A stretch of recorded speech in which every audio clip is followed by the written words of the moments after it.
Hey everyone, it's Melee Damage 15 here, and welcome back to my channel. Today we're going over the third and final 7 Days to Die developer stream that happened yesterday. If you're new here, I make 7 Days to Die legacy content and currently have a let's play going on my channel, so go watch that after this video. We've got some exciting news to cover, so let's get into it. So the dev stream again was on Twitch over on Lathan's channel. I will leave a link in my description so that you can watch the full video. This stream was mainly about gameplay, and that was the case for about 90% of the stream. It consisted of Lathan, Joel, and Rick in a random gen map, and they were showing us different POIs and going through them and killing zombies, and it honestly was good fun. Overall, it was pretty cool to see the game in action more than we have seen previously. Let's jump into some of the highlights from the stream. Before we jump to the stream highlights, I just want to say that if you like 7 Days to Die content and find yourself enjoying this video at any point, smash that like button and hit the subscribe button and join the Melee family. I had a goal of hitting 300 subscribers this month, and we are already so close to that goal that I am now going for 350, so help me get there. Thank you to all of you who support me, and with that, let's get back into the video. First off, they talked about the POIs that are being added that they call Remnant POIs.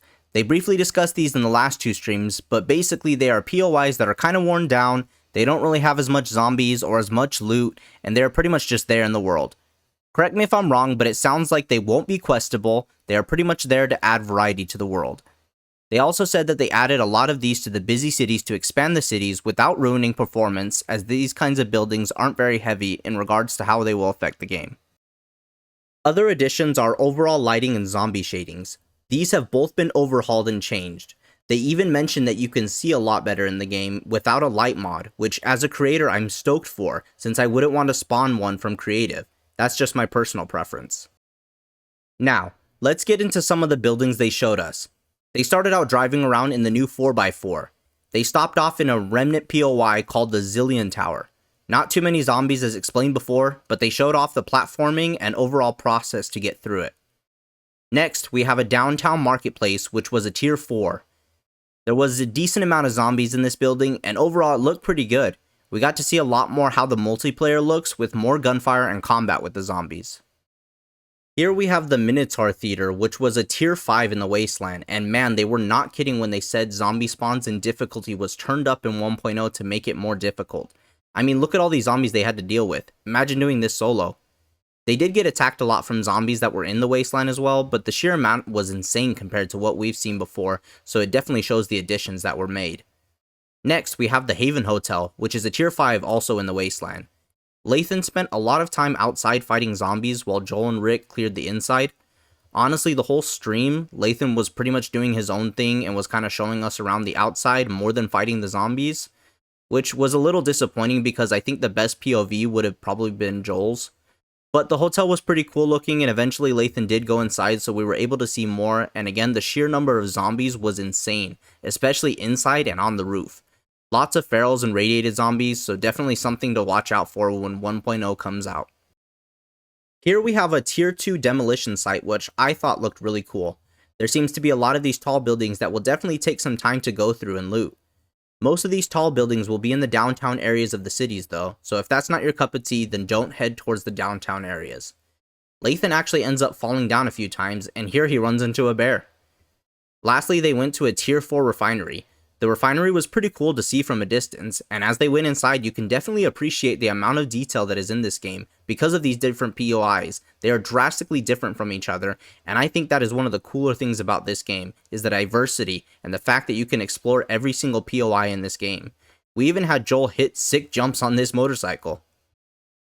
Towards the end of the stream, Rick just repeated the release dates that were given out last stream, so these of course are subject to change if some kind of crazy bug pops up, but we're so close that I doubt this will happen, at least for the experimental launch.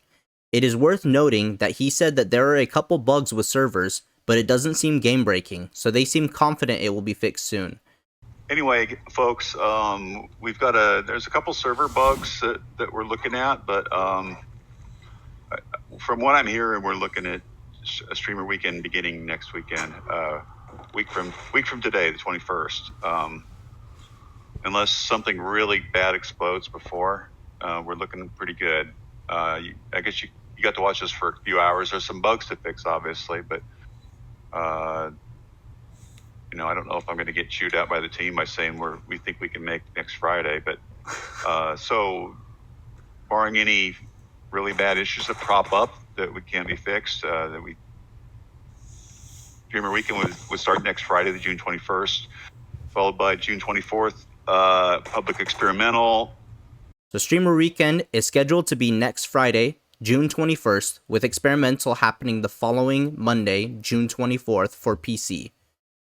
We're targeting July 25th for Stable, and we're also hoping that we pass certification on the other two platforms and can make July 25th not only the Stable PC launch, but also the launch of console, PS5 and Xbox XS series.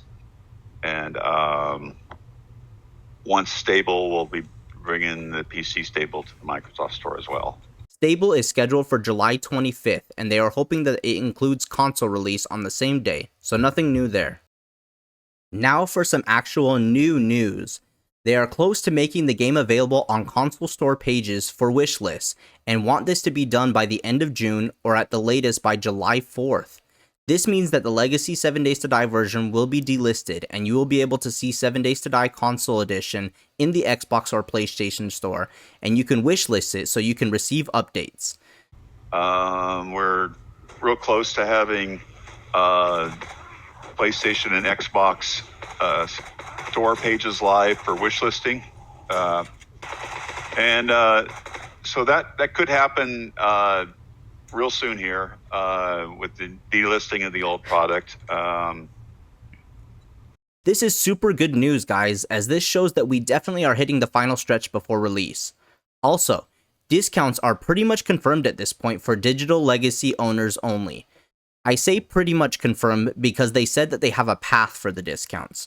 So this sounds like it means that they have a verbal yes, but not on paper yet.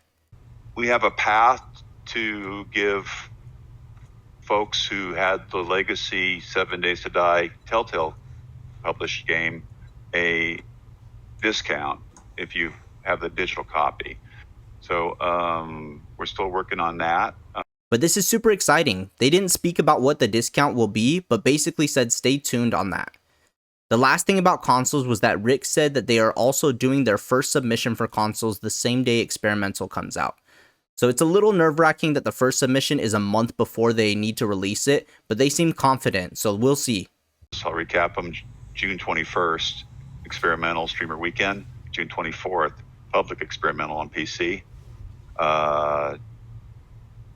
The wishlisting PS5 and Xbox stores, Sony stores, PlayStation stores, and Xbox stores. The wishlisting should be possible sometime by the end of the month, if not really by 4th of July, we think, or mid-July. July 25th, official Stable for Steam.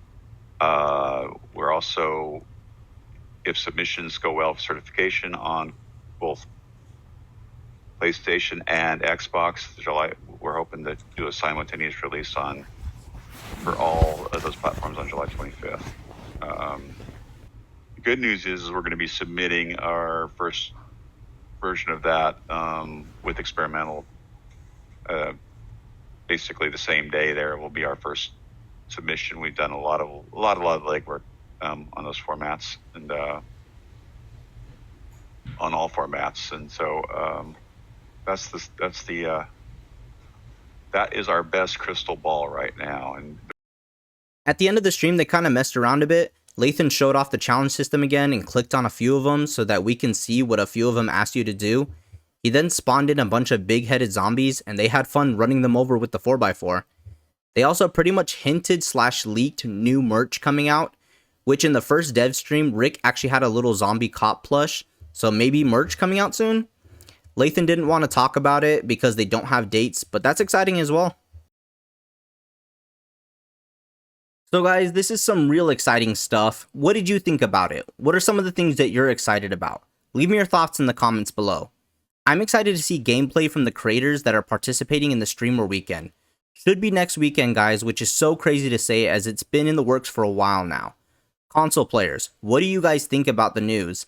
I am finally more excited now because it feels like console is finally getting some recognition with the wishlist coming soon. I feel like once the wishlist shows up, then it will feel more real. But anyways, guys, thank you so much for watching my video. I appreciate the support more than you know. Like and subscribe for more 7 Days to Die content, and I'll see you in the next one. Bye for now.